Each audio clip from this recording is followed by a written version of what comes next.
Squad to squad! Position!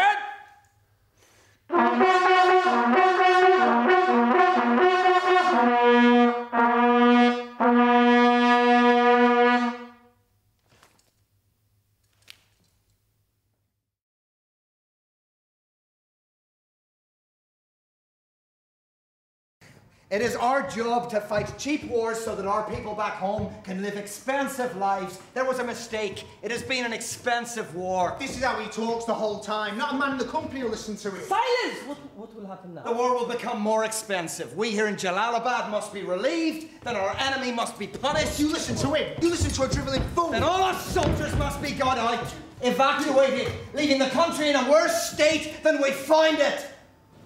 So, the one who at first gave me nothing now gives me the most of all. Thank you. And you're a fool to listen. Thank you. Well, I've had enough of this. Get on your way to the gate. What's up, lad? Come on! No! God, no!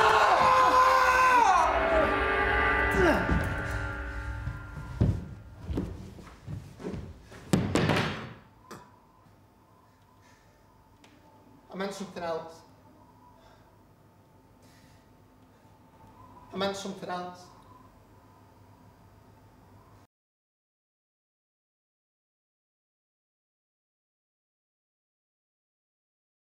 But we must get on, Amir. A decision must be made. The pace of these negotiations would fit the perfumed indolence of an Eastern court, and not the modern state we are trying to help you bring about here. And a state must have a border. Dadan nakhsha! Achim! Ach!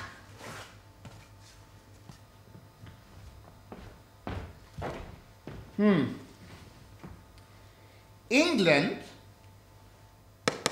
is too big, I think. Way too small. There. This is Scotland at the top. I think I will split it in two and make another country. So, I will call it Durandistan. The people on this side of the line will be Scottish, the other not. Shall we call them Durandistanis? If they protest, they'll be pacified with ink. Are there mountains in this Scotland? The Highlands, Amir, yes. That is inconvenient. My map would look much better without them. They are gone. They were only lines on a map, but because the pen has magic powers, no doubt the real mountains have disappeared too. As have any troublemakers who live there. There you are, Sir Mortimer. There is your map. Take good care of it. The lines on it may be imaginary, but the problems they cause only too real. You'll be fighting because of them for many years. Entertaining, very. Make an excellent music hall turn, The fact is that you are from a very small country which needs firm borders to stop you and your neighbors being forever at each other's throats.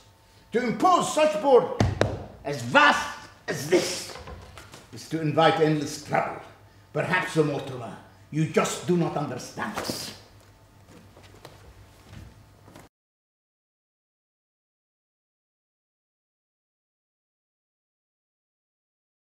We Afghans always make the same mistake. What mistake? Oh, shit! Jesus! Christ! Jesus! What? Nothing. What's wrong?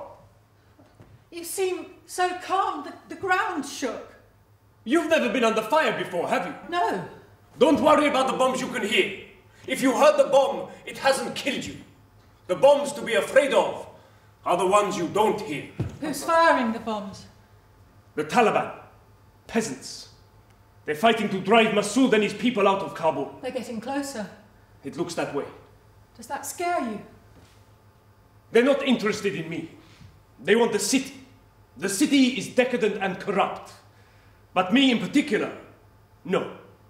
They won't hit the UN compound deliberately. Deliberately? I told you, they're peasants. Their aim is not great. Do you think the city will fall to the Taliban? Do you? Do you?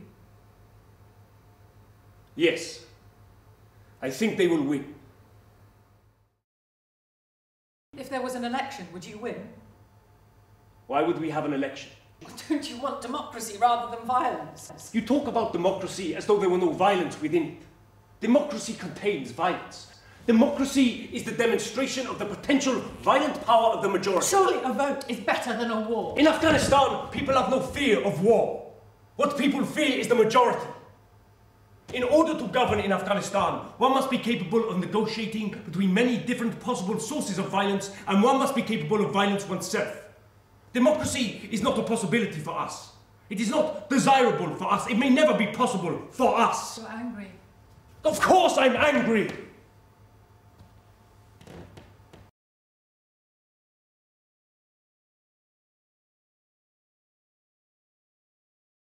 Look, I know your wife and 2 sons were killed by American bombs. Who knows? He's saying... I know they were driving back from Kandahar Market. I know your wife was pregnant with your 4th child.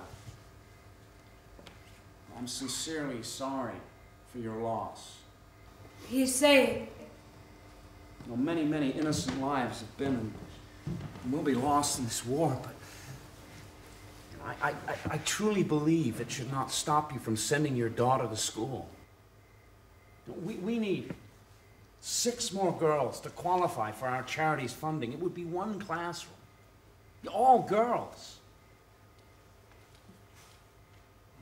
You sent her 6 years ago. I have the forms that Ara used to register, but it is important if you want It was her to Ara be who signed them. Ara wanted her to go to school.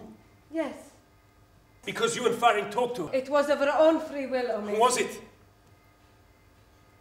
She must go to school, Ara said.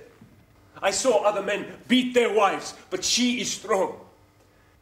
Was strong. Take her then, I said. While you can. 94, the Taliban arrived. Ara cried all night. I say, why are you crying? Now she can stay home and cook. Now she can learn from you. At least our boys can still go to school. So, okay. They go to the madrasa, they pray, they grow beard. We all look like old men. But at least my sons had an education.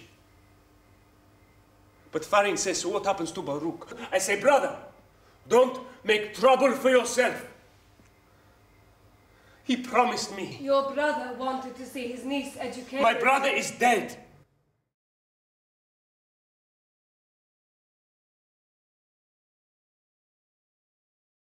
Did Dexter tell you lot where we're going tonight? No details, Sergeant. No. Safe, all right? Yes, Sarge.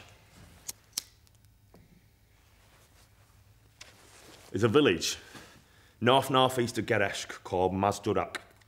It's deserted as far as we've known, but it's now considered a possible insurgent base. It's been unconfirmed for 2 weeks. We get in, we check it, we clear it, we get back up with airstrike if we need it, we claim it, we get out, yes? Yes, Sarge. They all ready? Sorry, Sarge? Everybody ready for that, do you think? We up to the scratch of B Company, in your opinion? I reckon, Sarge. How are they all keeping up, do you think, Kendall? From your perspective? I think some of them are keen to get back to base. Well, that makes sense. I just want to shower me. Well, yes, fair dues. I didn't think we'd get 9 in 1 regiment. That took me by surprise. Was Cracknell your first? You what? Danny Cracknell. Was he your first one? Yes, Sarge. I was a bit surprised that his helmet came off. Yes. That his legs were bare. Lost his trousers, Sarge. Bruises on his chest, by the way, were blue. That's his ribs broken. They're closing in, aren't they? On the dam. Seems it. Do you think we'll stop them? Push the front line back? Maybe. Do you think it'll make any difference? If we can keep it safe, it will. If they can get it working, it'll sort out the electricity for the whole of the south. You see the funny little faces light up then, believe you me. They'll be sending their daughters over to us for a bit of thank you chomp.